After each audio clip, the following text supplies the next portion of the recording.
Hi guys, and thank you for joining me. Rob here with another video. Now this is going to open a whole huge mighty can of worms here, but it's something that I thought I had to talk about.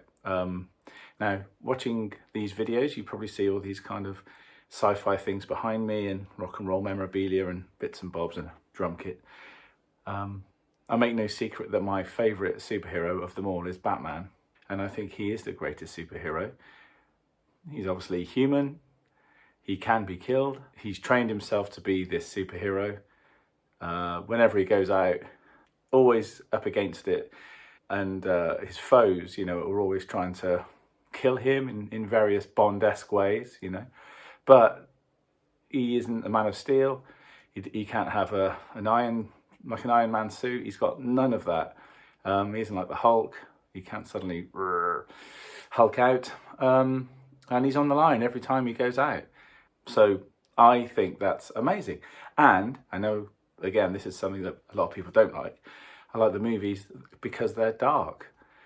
All those Marvel movies, they're so well made. I mean, the CGI is another thing. We'll talk about that in a minute. But, I like my superheroes quite miserable. I like them to suffer a little bit, I like to see the hardship. I like to see what made them to be that sort of vigilante, what made Batman losing his parents, all that kind of thing. That's what made him like human. You have to dig deep, the strengths. And all right, some of it isn't always on the right side of the law, obviously, but he isn't just going to go out there willy-nilly and just screw up anybody. He only goes after you if there's a reason to go after you. So that whole vigilante, but he's real, he's human, he can't shoot lasers out of his eyes. I think is cool. So when I see his character, I don't want him wisecracking with Commissioner Gordon, hey buddy, and all that. I don't want that. I'm part of, when I'm in that zone of watching him, I'm in his character. I'm feeling the same thing. I'm trying to put things right, and whether it be, Keaton, who's my favourite Batman. I mean, Adam West, obviously, when I grew up, when I watched the second reruns, I wasn't old enough to watch them, or young enough to watch them when they came out in 1966. So I watched the next sort of rerun, which would have been on either ITV or BBC. But I remember seeing them that sort of age. I was 8, 9, and I was also getting into music around that time. So I was watching the Monkees and things like that as well. Anyway, and I like Adam West. He's superb. He is the original Batman. But when you see Keaton, and obviously Prince had a song in the soundtrack. Well, yeah, the whole soundtrack.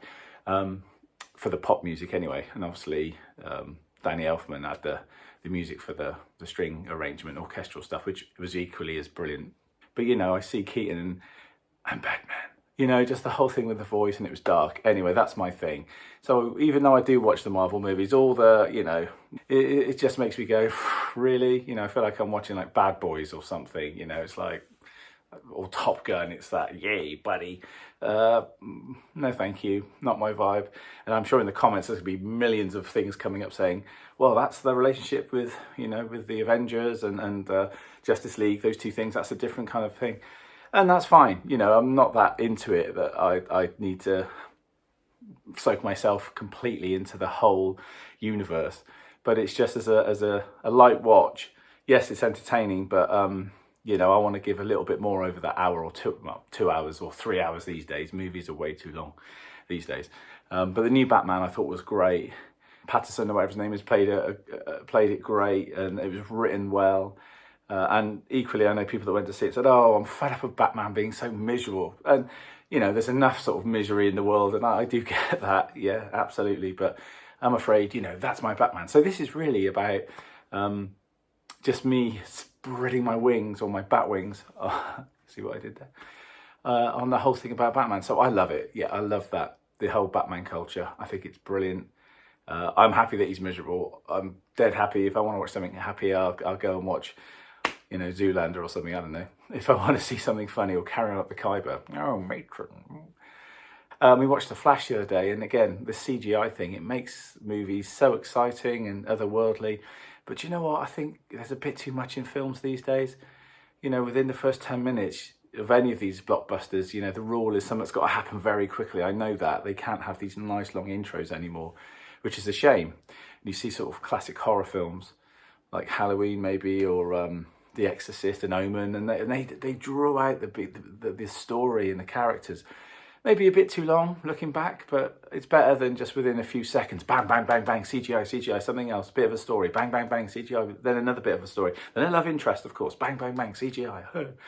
It just gets too much. So by halfway through the film, your eyes and your brain are like, you've had enough. And again, the Batman movies, you don't get so much CGI, which is brilliant. So it's more like real life events, real life people doing the fight scenes and bits and bobs. But at the same time, I just think it leaves a little bit more reality in there. And the Flash, well, I mean, this is at the point of this as well. It made me feel like I really wanted to sort of go, ah. I mean, the Keaton bits were great. Michael Keaton when he's Batman, obviously, it was great to see him again. A bit cheesy when he goes, let's get nuts.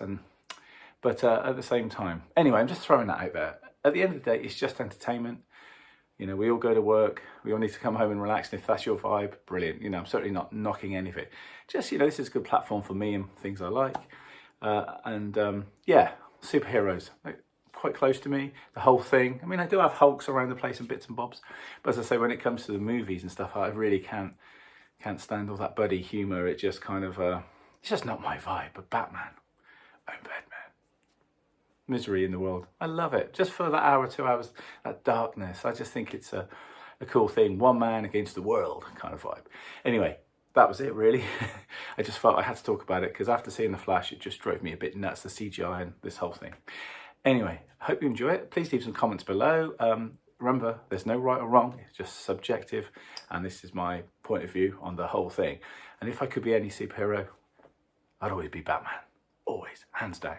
So all that's left to be said is make sure you please rejoin me. Same bat time, same bat channel. Adios. See you later.